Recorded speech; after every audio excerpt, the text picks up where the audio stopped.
అందరికీ శుభోదయం. ఈరోజు మనం తెలుసుకునే శ్లోకం విష్ణు సహస్రనామంలోని 70వ శ్లోకం. ఈ శ్లోకం జ్యేష్ఠ నక్షత్రం 2వ పాదంలో జన్మించిన వారికి మంచిది. కోరిన కోరికలు తీరుటకు ఈ శ్లోక పారాయణం మంచిది. శ్లోకం: కామదేవః కామపాలః కామీకాంతః కృతాగమః అనిర్దేశ్య వపుః విష్ణుః వీరో అనంతో ధనంజయః.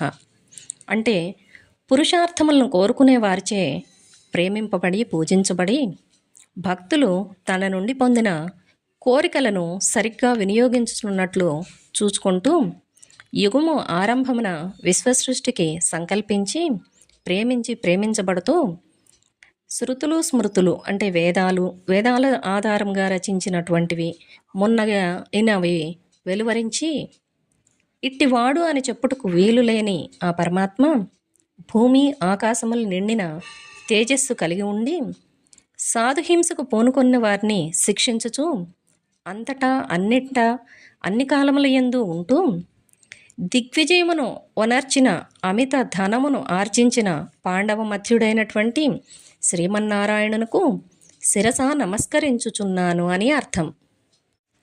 కామదేవః కామపాలః కామీకాంతః కృతాగమః అనిర్దేశ్య వపుః విష్ణో వీరోనంతో ధనంజయః.